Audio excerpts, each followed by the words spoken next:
Hello everyone and welcome to the Caldari Union Day Secret Weapon Alpha character fit, the Corax.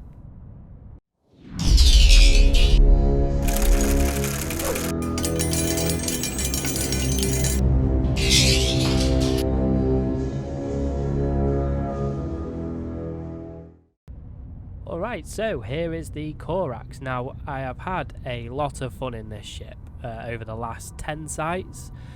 2 of which I have actually contested against assault frigates and won in a T1 destroyer for Caldari. So the DPS is approximately about 322 DPS and is much cheaper than say a shiny Kikimora. And it's probably on a par with an assault frigate. I'm not too sure because I haven't done any testing with the assault frigates, so I'm not too sure what the cost of those are. I would imagine that a Nurgle fit is probably very good, but I think it's a lot more expensive in this. And this comes in at around 250 million, which is a lot of money if you're an alpha character that doesn't have a lot of money, but in 10 sites you're going to make that back. So we're going to have a look at the fit. So the fit is quite straightforward and I'll link it in the description below. Basically it's a rocket launcher fit. Now you do have to do something a little bit different with this. Now 317 DPS. Now normally you wouldn't recommend to split any kind of damage in rocket launchers because it's just not optimal. Now however, there is a slight caveat with this, so there is some strategy that you can use where it would actually work. Now basically what you want, the problem is that when you try and reload the rocket launchers, there's a 10-second reload time, and every time you reload you're going to be running into chances that you're going to get contested by a more powerful ship, or you're just going to slow down your time. You want to be aiming to complete these within 5 minutes or less, and if you do that, the average loot payout is approximately 20 million. So if you can do the math, that's 12 times 5, basically. No, it's not. Yes, it is. 12 times 5, 60, obviously. And if you're going to do that, then your approximately payout is going to be approximately 252 mil per hour, as long as you can consistently run those sites. So cutting down a bit of travelling time, you're looking at 220 mil an hour on average, and we're in a 274 million-ish ship, so you're going to make that money back quite quickly. Now every module on here is available to an alpha character. Now with alpha skills, that's not necessarily you're going to pull 320 DPS, but you can still run the site providing that all your magic skills are up to date and are as high as that they can go for an alpha character. So in the high, we're going to be looking at 7 rocket launcher tech 2s, so just you can see you can do these as an alpha. Then you want a Pithi A-type small shield booster with a Domination multispec Hardener. Now you can either have a Caldari Navy one or a Domination.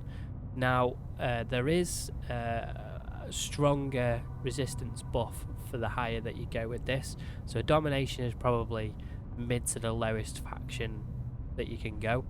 1MN Afterburner, you can make this blue, which will give you a little bit more headroom and a little bit better cap usage. You're not going to be running the Afterburner all the time, so there's a little bit of cap management to do. Republic Fleet cap battery, and in the bottom here we've got the C3-A. Now I'm not sure if you can still pick these up on the market, but this was a drop that I got a long time ago in one of the events, and in a ballistic control system too.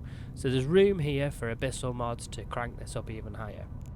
Then we've got the small rocket fuel cache partition to give you the flight time of the rockets, because you're only going to get 14 kilometers.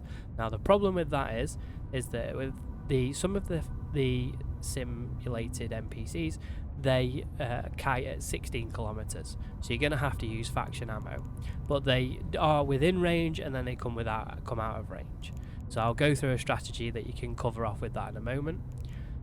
We've got the small capacitor control circuit to give us the capacitor boost, and then a small thermal shield reinforcer, because the rooms seem to be heavier leaning towards thermal damage than any of the other damages on average. Okay, so from a strategy perspective, so we have a problem here. When we do the rats that are closer, we've not got a problem with using anti-shipping ammo or short range ammo. So what we're going to have to do in the first 3 rooms before the last room is we're going to split our modules. So we're going to have a rack of 3 Rage rockets and a rack of 4 Caldari Navy Scourge rockets. Now, the rats that kite are only frigates, and you can still 2-shot them with a 4 rack and Caldari Navy. So it's not going to slow you down that much.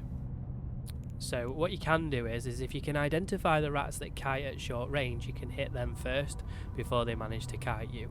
But there's too much mental management with the room what's going on at the moment. So that's for a later guide once I've got used to them a bit more. Now, I have done this both ways. I've done it not splitting the ammo, reloading, and so on, or just using Caldari Navy. I've done it loads of different ways. This is the most optimal way to do it. And you get 266 DPS on average. Now, before you go hit the acceleration gate in the last room, load close range ammo if you're contested. Okay, if you're contested, load your close range ammo, let everybody else basically attack all the frigates that are at long range. The second that the final spawn appears, you want to overheat, pre-lock, preload and fire, and you'll win it every time. The reason is because the Kikimora takes 2 cycles to spool up to your DPS level, and by the time it's spooled on its second cycle, you will already have enough damage on the NPC to win the site. It only takes 3 hits to win. So when you're on as long as you can get your second hit before they can land their second shot, you've already won it. Same for apart from the Nurgle. I've not gone up against a Nurgle yet, but for an Ishka, if you go up against an Ishka, the guns are not high enough DPS without the drones coming in and engaging, so you're always onto a win. So Kikimora, Ishka, not sure about a Nurgle, a Hawk you can possibly win against, and a Worm definitely.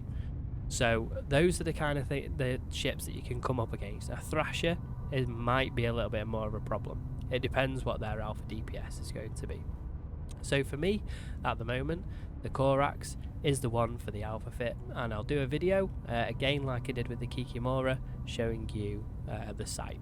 Again, I want to thank everybody for your support. If you have checked the latest community blog out from EVE Online, you'll find that we are on there, and that is awesome, and that's an amazing achievement for me. I'm so happy about that. I've worked pretty hard to kind of get to that point, and I'm pretty happy for that. So thank you very much for everybody's supporting the channel. Any kind of support to the channel means it means everything to me for doing this. I enjoy it, and I hope you guys and girls too. Alright, so I'll show you the site in the Corax in a moment.